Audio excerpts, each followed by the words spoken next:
নমস্কাৰ মই নীতিশ তালুকদাৰে আপোনালোকক স্বাগতম জনাইছোঁ মোৰ ইউটিউব চেনেলটোলৈ। আজি আমি কথা পাতিম অভাৰলেপিঙৰ ওপৰত। এই ভিডিঅ'টোত মই আপোনালোকক এইটোৱে ক'ম যে অভাৰলেপিং কি বা ইয়াৰ ফলত আমাৰ অসম চৰকাৰৰ চাকৰিবিলাকত কিমান এটা প্ৰভাৱ পৰি আছে। তো বেছি দেৰি নকৰোঁ, গোটেই কথাখিনি আপোনালোকক কৈ আছোঁ যে এইটো কেনেকৈ হয়, কি হয় বা কেণ্ডিডেটবিলাকৰ কাৰণে কিয় এইটো সমস্যাৰ বিষয়, এই গোটেই কথাখিনি আপোনালোকক মই কৈ আছোঁ। তো বলক আমি এই ভিডিঅ'টোত আলোচনা কৰোঁ। অভাৰলেপিংটো যদি আমি চিম্পুলকৈ বুজিব লাগে, অভাৰলেপিং মানে হ'ল এজন কেণ্ডিডেটে যদি এটাতকৈ বেছি পোষ্টত চাকৰি পায় তো সেইটোকে আমি অভাৰলেপিং বুলি ক'ব পাৰোঁ।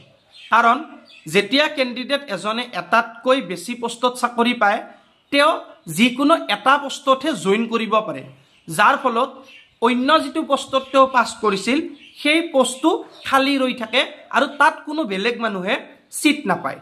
তো আল্টিমেটলি কি হৈ যায়, সেই পোষ্টটো আগতেও ভেকেণ্ট আছিল, মানে এডভাৰটাইজমেণ্ট ওলোৱাৰ আগতেও ভেকেণ্ট আছিল আৰু এক্সামৰ পিছতো ভেকেণ্ট হৈ যায়। এইটোৱে আছিল অভাৰলেপিং। এতিয়া অভাৰলেপিং হৈছে দুই ধৰণৰ, এটা হৈছে ডিপাৰ্টমেণ্টৰ ভিতৰত আৰু এটা হৈছে ডিপাৰ্টমেণ্টৰ বাহিৰত। মই আপোনালোকক গোটেই বস্তুখিনি ভালদৰে বুজাই আছোঁ। প্ৰথমতে আমি ডিপাৰ্টমেণ্টৰ ভিতৰৰটো বুজি লওঁ। যেনে ধৰক ADAR এক্সামটো এটা উদাহৰণ লৈ লওঁ।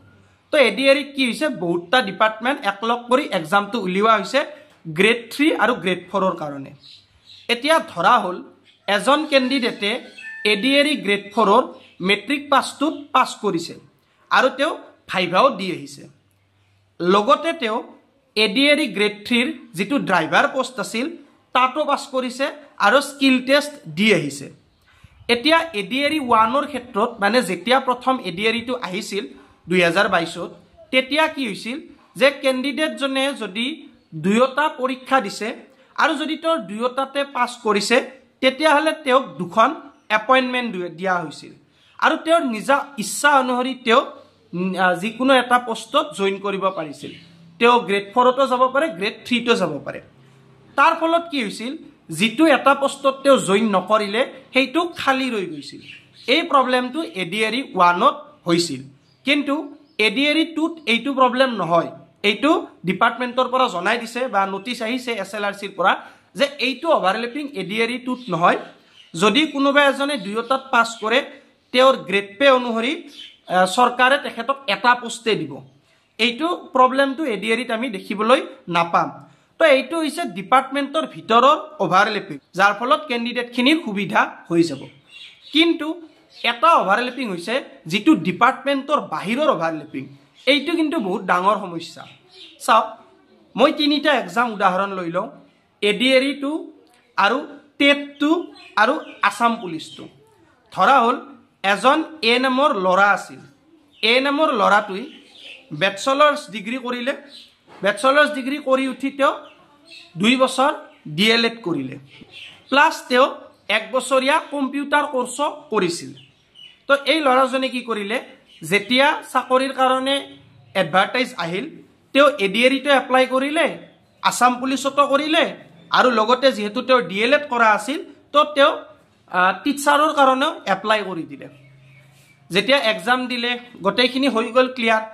তো ৰিজাল্ট আহিল কি, তেওঁ আছাম পুলিচতো চিট পালে, ADAR গ্ৰেড 3তো চিট পালে আৰু যিটো তেওঁ টিচাৰৰ কাৰণে দিছিল, TET দিছিল, তাতো চিট পাই গ'ল। এতিয়া তেওঁৰ ওপৰত ভিত্তি কৰি আমি ক'ব পাৰিম যে তেওঁ কোনটো বিভাগত জইন কৰিব। এতিয়া যিহেতু তেওঁ DLEDটো এক্সট্ৰাকৈ কৰিছে তো ইয়াৰ অৰ্থ এইটোৱে যে তেওঁ একেবাৰে টিচাৰ্ছতে যাব, এইটো ধৰি ল'ব পাৰি আৰু। তো ধৰা হ'ল তেওঁ ANMৰ কেণ্ডিডেটজনে টিচাৰ্ছত গ'ল। তেওঁ যে টিচাৰ্ছ পোষ্টটো ল'লে, যিটো আছাম পুলিচৰ পোষ্ট আছিল, যিটো ADAR গ্ৰেড 3 পোষ্ট আছিল, এই দুটা কিন্তু খালী থাকিল। ইয়াত কোনো ধৰণৰ মানুহ নাযাব বা ইয়াত বেলেগ কেণ্ডিডেটে চিট নাপাব। তো বস্তুটো কি হৈ গ'ল, তেখেতে তিনিওটাত পাছ কৰিছিল, তেখেতৰ ডিচিশ্যনৰ ওপৰত ভিত্তি কৰি তেখেতে লৈ ল'লে, যিকোনো এটা ল'লে, বাকী দুটা কিন্তু খালী হ'ল। এইটোৱে এটা বহুত ডাঙৰ সমস্যা, যিটো সমস্যা আমাৰ অসম চৰকাৰৰ চাকৰিত দেখিবলৈ পোৱা যায়। আমি যিটো অভাৰলেপিঙৰ কথা কৈ আছোঁ সেইটো অভাৰলেপিং গোটেই চাকৰিখিনিৰ লগতহে সন্নিৱিষ্ট হৈ আছে।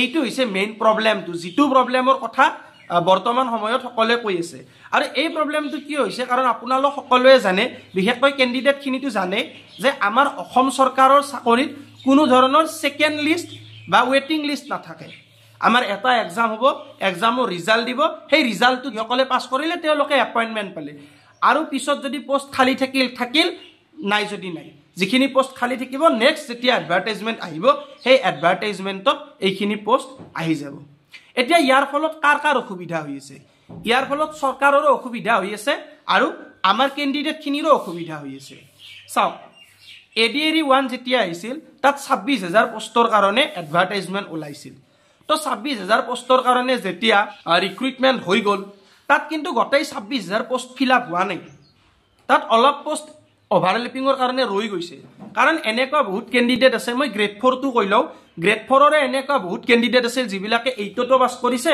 10টো পাছ কৰিছে আৰু তেওঁলোকৰ কিন্তু এপইণ্টমেণ্ট দুখন আহিছিল তেওঁলোকে নিজে ইচ্ছা কৰি যোনটোত ভাল লাগে যোনটোত জইন কৰিছিল এতিয়া কথাটো হ'ল যে এই যে তেখেতে এটাত জইন কৰিলে এটাত জইন নকৰিলে তাৰ ফলততো সেই পোষ্টটো খালি থাকিল সেই পোষ্টটো খালি থাকিল মানে কি আল্টিমেটলি চৰকাৰৰো মানে এজন কৰ্মচাৰী কমি থাকিল আৰু আমাৰ কেণ্ডিডেটৰো লছ হ'ল কাৰণ আপোনালোকে জানে যে এটা এক্সাম কিমান দীঘলীয়া প্ৰচেছ হয় ADAR ৰ কথাটোৱে যদি ক'বলৈ যাওঁ যে 2023ত এডভাৰটাইজমেণ্ট আহিছিল আৰু 25ত আহিব ফাইনেল ৰিজাল্ট মানে 2 বছৰ আমি লাগি যদি এই সামান্য প্ৰব্লেম এটাৰ কাৰণে আমাৰ এনেকুৱা দশা হয় তো এইটো এটা বহুত মানে চিন্তনীয় বিষয় হৈ পৰে তো এইটোৱে আছিল এটা সৰু ভিডিঅ' য'ত মই আপোনালোকক মই যিমানখিনি জানো অভাৰলেপিং গোটেই প্ৰচেছটো আপোনালোকক বুজাবলৈ যত্ন কৰিলোঁ যদি আপোনালোকে বুজি পালে তেতিয়াহ'লে ভিডিঅ'টোত এটা লাইক কৰি দিব আৰু শ্বেয়াৰ কৰি দিব আৰু আপোনালোকৰ মতামত যে অভাৰলেপিং প্ৰচেছটোৰ ওপৰত আপোনালোকৰ মতামতটো কমেণ্টত জনাবলৈ নাপাহৰিব তো আজিলৈ ইমানেই ধন্যবাদ